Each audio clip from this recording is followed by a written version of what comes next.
పూర్వం భగవంతుని మీద ఉండే ఫెయిత్ ఇప్పుడు తరానికి అంత లేకపోయింది. కుచేళ్ళు కటిక దారిద్ర్యం అనుభవిస్తూ కృష్ణుడి దగ్గరికి వెళ్ళి ఏమీ అడగకుండా వచ్చేసాడు. ప్రాణ స్నేహితుడు కుచేలుడు. అసలు వాళ్ళ ఆవిడ పంపించింది ఏదన్నా అడగండి కష్టంలో ఉన్నాం అని పంపించింది. అవును. ఈయన అటుకులు ఇవ్వడానికి సిగ్గుపడ్డాడు. సరే కృష్ణుడు దాన్ని లాక్కుని తిన్నాడు. ఈయన ఆ కృష్ణుడి ప్రేమని అలా తలుచుకుంటూ మైమరిచిపోతూ ఇంటికి వెళ్ళిపోయాడు తప్ప అడగాలనే కాన్సెప్టే రాలేదు ఆయనకి. అంటే ప్రేమ కేవలం ప్రేమ కోసమే. ఈ కాన్సెప్టు ఆ స్థాయి ఆయనకు ఉంది కాబట్టి భగవంతుడు ఆయనకి ఇవ్వాల్సింది ఇచ్చాడు. ఇప్పుడు ఎవరైతే ఆ గుమస్తాల స్థాయిలో ఉన్నారో అర్చకులు వాళ్ళు వీళ్ళు భగవంతుడి మీద అంత విశ్వాసం పెడితే భగవంతుడు యొక్క రియాక్షన్ కూడా అంత బాగా ఉంటుంది. ఆ ఎఫర్ట్ వాళ్ళు పెట్టారు. ఇప్పుడు దేవాలయంలో పెత్తనం ఉండడం వలన కదా ఈ ఇబ్బంది వచ్చింది. కాబట్టి ఈ పెత్తనం చేసే అధికారం ఎవరిచ్చారు? మనమే కదా ఇచ్చాం. దేవాలయాలు నాశనం అయిపోతున్నాయి, దేవాలయంలో డబ్బులు ఎత్తిపోతున్నారు. ఇవాళ విన్నాం టీటీడీ కళ్యాణ మండపాలు లీజుకి ఇచ్చేశారట. ఏం జరుగుతుంది? గుళ్ళో డబ్బులు ఏమైపోతున్నాయి? ఈ అడిగేవాళ్ళు ఎవరు ఉండాలి? అది అందరిది బాధ్యత. నేను ఎప్పుడో 6 ఏళ్ల క్రితం చెప్పా, దేవాలయంలో ఈవో లేకపోయినా నడుస్తుంది, చైర్మన్ లేకపోయినా నడుస్తుంది, ఎలక్ట్రిక్ పని చేసేవాడు లేకపోయినా గుడి నడుస్తుంది, సఫాయి పనివాడు లేకపోయినా గుడి నడుస్తుంది, బ్రాహ్మణులు లేకుండా నడవదు గుడి కదా.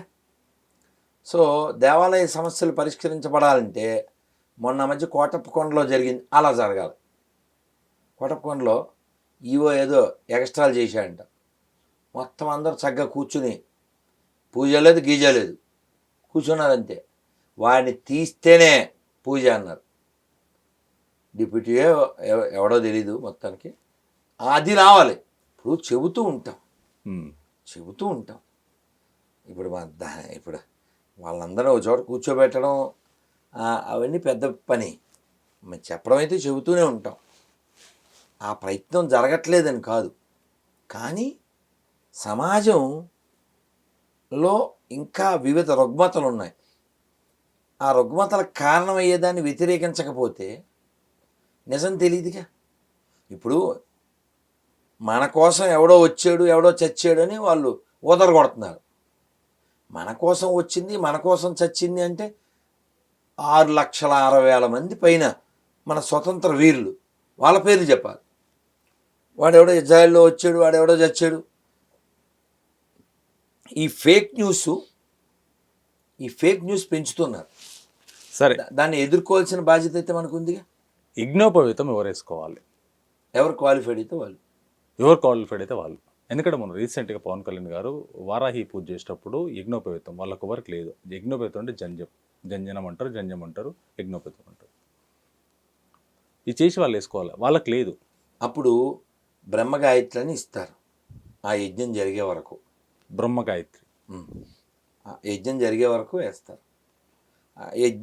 యజ్ఞంలో ఆయన యజ్ఞ బ్రహ్మ కాబట్టి, ఆయనే కర్త కాబట్టి ఆయన వేసుకోవాలి. అయితే ఈ సాంప్రదాయం అరుంధతీయులు అనేటువంటి మాదిగ జాతి వారిలో కూడా ఉంది. ఓకే. అలాగే మనకి తెలుసు ఆచార్యులు అంటారు, కంసాలి వాళ్ళు వేసుకుంటారు. అలాగే పద్మశాలీలు వాళ్ళు వేసుకుంటారు.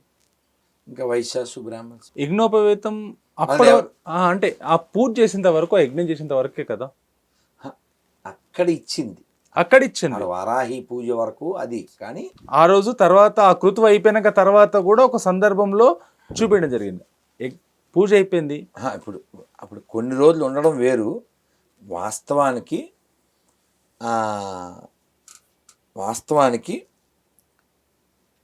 భగవద్గీతలో కొన్ని లక్షణాలు చెప్పారు. ఆ క్వాలిఫికేషన్ ఉన్నవాళ్ళు ఎవరైనా దానికి అర్హులు.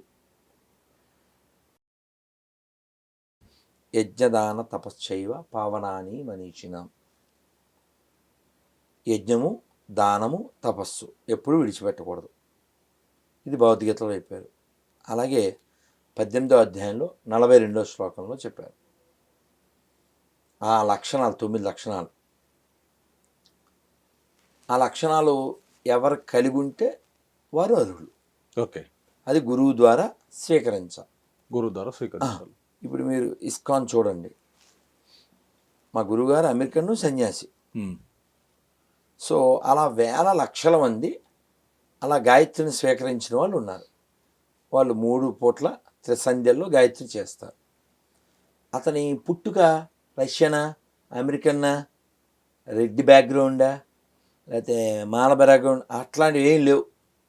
ఆ క్వాలిఫైడ్ అయితే ఎగ్జామ్ రాసి అవన్నీ ఫాలో అవుతుంటే, అంటే కొన్ని వదిలేయాల్సినవి ఉంటాయి, మాంసాహారం తినకూడదు, ఇలాంటివన్నీ ఉంటాయి. అలా ఎవరైతే ఉంటారో they are qualified to wear by గురు.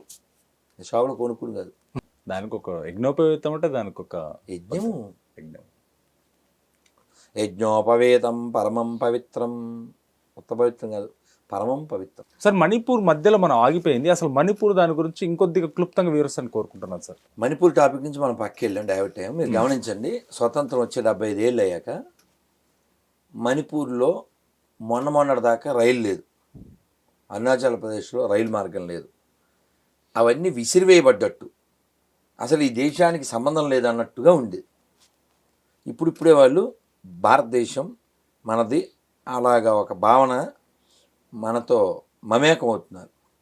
ఇన్ని రోజులు రకరకాల చట్టాలు విదేశ భావజాలం ఉన్న వాళ్ళకు అనుకూలంగా, స్వదేశీ భావజాలానికి వ్యతిరేకంగా, ఈ ఆర్టికల్ 35A 35 లాగా ఇప్పుడు లోకల్గా ఎప్పటి నుంచో ఉన్నవాడికి అధికారాలు ఉండాలి. కానీ ఎక్కడి నుంచో వచ్చి, ఇప్పుడు కుకీస్ అని ఒక తెగ ఉంది, మెయితీస్ అని ఒక తెగ ఉంది, 2 తెగలు. ఈ మెయితీస్ అనేవాళ్ళు స్థానికులు ఎప్పటి నుంచో, ఈ కుకీస్ అనేవాళ్ళు బర్మా నుంచి వచ్చిన వాళ్ళు. ఏదో చట్టం అక్కడ చేశారు లోకల్గా, దాన్ని వ్యతిరేకిస్తూ ఈ భయంకరమైన అల్లర్లు చేసేసి ఆ తెగలో తెగ గొడవ అయింది. చివరికి చంపుకునేంత వ్యవస్థలను చేసేంత. ఎవడెవడైతే ఆ కిరాతకం చేశారో, ఆ తల్లుల వ్యవస్థలు చేయడం కావచ్చు, చంపడం కావచ్చు, ఇల్లు తగలబెట్టడం కావచ్చు, వాహనాలు తగలబెట్టడం కావచ్చు, వాళ్ళందరూ దండనార్హులు. వాడెవడైనా. మణిపూర్ అంటే మణిపూరి నాట్యం ఒక కల్చరల్ ప్లేస్. అవును. అలాంటి దాన్ని ఎంత అపప్రద చేశారు. దాన్ని అలా చిలికి గాలివాన చేసేసి, దానికి తోడు ఇక్కడ మన లోకల్ గొర్రెలు దానికోసం ధర్నా. నేను ఎప్పుడో 20 ఏళ్ల క్రితం ఓ మణిపూర్ నుంచి ఒక సన్యాసి వస్తే నేను అడిగాను, Maharaj how many Vaishnavas are there in Manipur అన్న. In Manipur all are Vaishnavas అన్నారు ఆయన.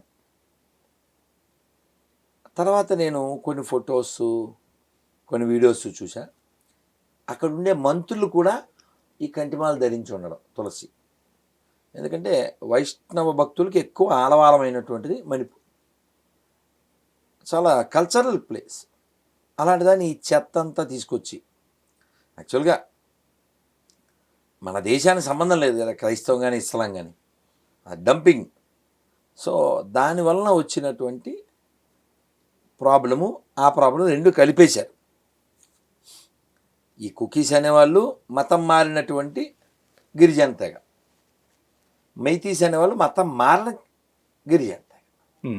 దానివల్ల ఇదంతా పెరిగి మొగుడిని కొట్టి, ఒక ఆవిడ నన్ను మొగుడు కొడుతున్నాడు అని అరిచినట్టుగా వీళ్ళే తగలబెట్టి, వీళ్ళే నాశనం చేసి, వీళ్ళే అరుపులు మెరుపులు. అక్కడ ఇన్ని జరగడానికి కారణం ఏంటంటే, అసలు ఆ కాలంలో అంటే దేశం స్వతంత్రం వచ్చిన తర్వాత చాలా కాలం చాలా ప్రభుత్వాలు వాళ్ళ మీద దృష్టి పెట్టకపోవడం. కాబట్టి దోషం ఎవరిదైనా మనం ఖండించాల్సిందే, ఎవరు మంచి పని చేసినా మెచ్చుకోవాల్సిందే. మణిపూరు ఇష్యూలో అంత జరగడానికి కారణం అక్కడ ఉండేటువంటి పాత చట్టాలు ఇప్పుడు మార్చవలసిన అవసరం ఉంది. వాళ్ళందరినీ దేశంతో మమేకం చేయవలసిన బాధ్యత ఉంది.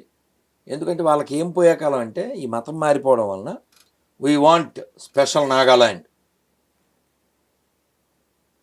నాగాలాండ్లో మొక్క, మణిపూర్లో మొక్క, లేకపోతే ఇంకో మొక్క కలిసి మెగా నాగాలాండ్, లేకపోతే ఏవో ఇవన్నీ మీరు ఎక్కడన్నా చూడండి. మతం మారిపోతే నెక్స్ట్ డైలాగ్ ఏంటి? సెపరేట్. కలిసి ఉండడం అలాంటి ఆలోచన వాళ్ళకుండా వెడగొట్టు, చెరగొట్టు, పడగొట్టు. పాకిస్తాన్ అలాగే పుట్టింది, బంగ్లాదేశ్ అలా పుట్టింది, ఇది కూడా అదే పరిస్థితి. కాబట్టి ఈ విభజనవాదుల యొక్క ప్రమేయం దండిగా ఉంది. మనం భూమి మీద కొన్నాళ్ళు ఉంటాం. మీ మొదటి ప్రశ్న దానా, మీ ఉద్దేశం ఏంటని మొదటి ప్రశ్న. ఇది మనుషులు మాత్రమే కాదు, ఈ భూమి జంతువులది కూడా అందరికీ హక్కు ఉందన్నాను కదా. అలాగే ప్రపంచం అంతా సర్వే జన సుఖినో భవంతు అని కోరుకునే మన ధర్మంలో దాన్ని వ్యతిరేకిస్తూ మా మతం ఒకటే గొప్పదనేటువంటి వాళ్ళు ఈ దేశంలో బయట నుంచి వచ్చి ఆ చెత్తని మన వాళ్ళకి ఎక్కించడం వలన ఇన్ని గొడవలు అవుతున్నాయి. 40 ఏళ్ల క్రితం గ్రామాలు ఇలా లేవు కదండి, లేవు, ప్రశాంతంగా ఉన్నాయి. ఆ రోజు వేరు గ్రామం. జస్ట్ 30 ఏళ్ల క్రితం కూడా చెరువుకి వెళ్ళి నీళ్ళు తెచ్చుకునేవాళ్ళం, ఆ నీళ్ళు తాగేవాళ్ళం. నదికి వెళ్ళి నీళ్ళు తెచ్చుకునేవాళ్ళం, ఆ నీళ్ళు తాగేవాళ్ళం. ఊళ్ళో అందరూ వరుసలతో పిలుచుకునేవాళ్ళు. ఇప్పుడు ఉన్నట్లేదే. ఇప్పుడు మీరు చూడండి, పూర్వం సినిమా హాల్ పైన ఫస్ట్ షో బిగిన్ అయిందని ఎలా తెలిసేది? నమో వెంకటేశ, నా నమో తిరుమలేశ, రే ఫస్ట్ షో మొదలైపోయిందిరా, సెకండ్ షో మొదలైపోయింది అని తెలిసేది. అంటే సినిమా హాల్ మీద కూడా వెంకటేశ్వర స్వామి పాట వినపడే స్థితి నుంచి ఇప్పుడు వెంకటేశ్వర స్వామి గుడి మీద వెంకటేశ్వర స్వామి పాట వినపడదు. ఆంధ్ర తెలంగాణలో చాలా చోట్ల 5 సార్లు ఆజాన్ వినపడుతుంది తప్ప ఇంకా ఒక విష్ణు సహస్రనామం కానీ, ఓ గోవిందనామాలు కానీ, ఓ సుప్రభాతం కానీ, ఓ భగవద్గీత కానీ, గంగా తరంగ కమనీయ జటాకలాపం గౌరీ నిరంతర విభూషిత వామభాగం, ఇవన్నీ చిన్నప్పుడు వినేవాళ్ళం. అవును, ఏం వినపట్లే. అంటే రాను రాను ఏదో అయినట్టు. కాబట్టి మీ మొదటి ప్రశ్నలో సమాధానం ఏమిటంటే, హిందుత్వం పరిడి వెళుతుంది, హిందువుల బాధ్యత కొంత తెలుసుకుంటున్నారు, కానీ ఇంకా చాలా తెలుసుకోవాలి. ఇప్పటికీ చాలా పార్టీ కుక్కలున్నాయి, చాలా కులం కుక్కలున్నాయి. ఈ పార్టీ కుక్కలు, కులం కుక్కలు ఎవరైతే ఉన్నారో వాళ్ళు తెలుసుకోవాలి. ఒక్కసారి ఇక్కడ నువ్వు మైనారిటీ అయిపోతే నీ కులం ఉండదు, నీ పార్టీ ఉండదు. క్లియర్గా అర్థం చేసుకోండి, చూసి నేర్చుకోండి. ముస్లిం ఏ పార్టీలో ఉన్నా అతను పార్టీకి ప్రయారిటీ ఇవ్వడు. ఒకసారి నేర్చుకోండి, అతను మతానికే ప్రయారిటీ ఇస్తాడు, గమనించండి. కానీ నువ్వేంటో గుళ్ళు కూలిపోయినా, రథాలు కాలిపోయినా పార్టీ పెంట తింటూనే ఉంటావు. హిందువులోనే దొంగలు ఉన్నారు కాబట్టి హిందువు వేరే మతానికి అవకాశం ఇస్తున్నాడు బాబు. హిందీలో చెప్పాను నేను ఇదే మాట. హిందుస్థాన్కి శత్రు కిరస్థానీ నై, పాకిస్తానీ నై, సిర్ఫ్ హిందుస్థాన్. పటేల్ గారు పిఎం అయి ఉంటే చాలా ఇన్ని సమస్యలు మనం చూసి ఉండేవాళ్ళం కాదు. పటేల్ గారు వార్నింగ్ ఇచ్చిన తర్వాతే పాకిస్తాన్ నుంచి డెడ్ బాడీస్తో రైళ్లు రావడం ఆగింది. ఎక్కడి నుంచి కూడా పాలసీలు వస్తుందని చెప్తే ఆగింది. ఇప్పుడు అంతెందుకు ఈ హైదరాబాదు నిజాం స్టేటు ఎవరు సాల్వ్ చేశారు? సెప్టెంబర్ 17. అవునా? సర్దార్ వల్లభాయ్ పటేల్. ఈ నెల కదా, సెప్టెంబర్ 17 తెలంగాణ విమోచన దినోత్సవం. ఒకప్పుడు అది చెయ్యాలని అరిచి గీపెట్టిన వ్యక్తి ఇప్పుడు దాన్ని చేయడుగా. చేస్తారా? ఈ తెలంగాణ రాష్ట్ర ప్రభుత్వం చేస్తుందా? అంత దమ్ములేగా. అంటే మన ఇంటి ఆడవాళ్ళని ఎత్తుకుపోయి మానభంగం చేసినప్పుడు మీకు రోజు అలా పుడితే అలా వస్తాయి. సో దురదృష్టం ఇది. స్వాభిమానం లేని వ్యక్తులు, వాడు తెలంగాణ వాడైనా, వాడు రాయలసీమ వాడైనా, వాడు ఆంధ్ర వాడైనా, వాడు ఏ వాడైనా ఆ జాతి నిలబడదు. స్వాభిమానం కావాలి.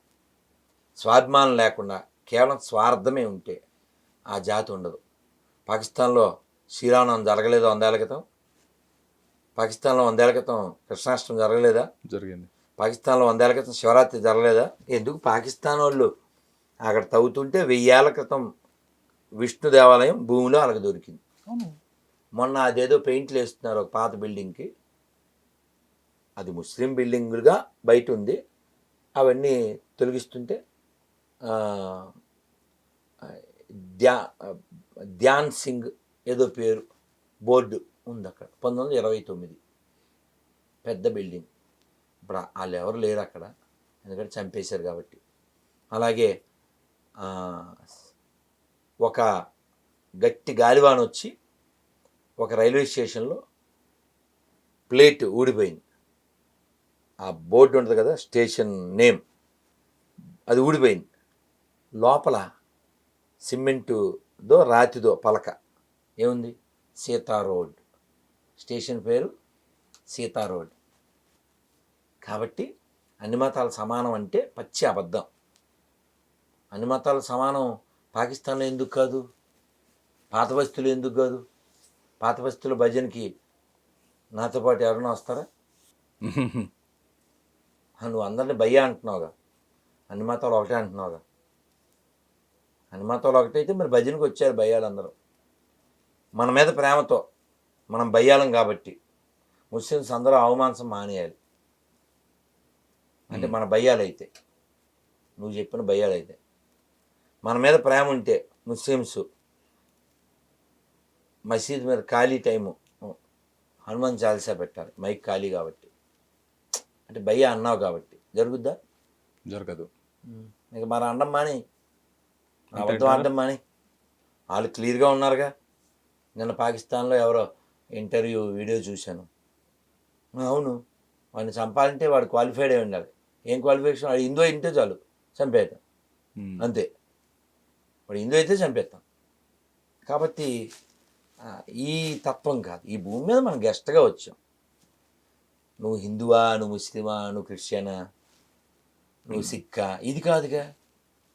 ఎవడైనా ఇక్కడి నుంచి వెళ్ళిపోవలసినాడు. కాబట్టి మతం పేరు మీద, దేవుడి పేరు మీద మానవహోమం చేస్తున్నారంటే వాళ్ళు మనుషులు కాదు. దేవుడు ఉన్నాడు అని చెప్పావు నువ్వు మనిషివే. దేవుడు లేడు అన్నాను నేను మనిషినే. నువ్వు చచ్చిపోతావు, నేను చచ్చిపోతా. నీకు ముసలితనం, నాకు ముసలితనం, నీకు రోగం, నాకు రోగం, కామనేగా ఆ పాయింట్స్. కాబట్టి ఎవరికైనా ఉపకారం చేయడానికి నీ మతం ఉపయోగపడితే దానికి దండం. రక్తపాతం లేకుండా నీ మతం ఉంటే దానికి దండం. నిన్న మేము ఫెస్టివల్ చేసుకున్నాం, పెద్ద ఫెస్టివల్, బలరామ జయంతి. పువ్వులు, ఆకులు, తోరణాలు, అభిషేకం, ఏ రక్తపాతం లేదు. 100 మంది సంతోషంగా కీర్తన చేసి డ్యాన్స్ చేసి వచ్చాం. అలా జీవించచ్చుగా. బోల్డన్ని అమాయక ప్రాణుల్ని రోడ్ల మీద కోసేసి తినేస్తేనే పండగ. అది హిందూ అయినా సరే, ముస్లిం అయినా సరే, క్రిస్టియన్ అయినా సరే, నువ్వు పండగ చేసుకోవడానికి ఇంకో జంతువు ఎందుకు చచ్చిపోవాలి? నీ పండగ దానికి దండగ ఎందుకు కావాలి చెప్పు? నీ పిల్లలు బాగుండాలి నువ్వు కోరుకుంటావు కదా.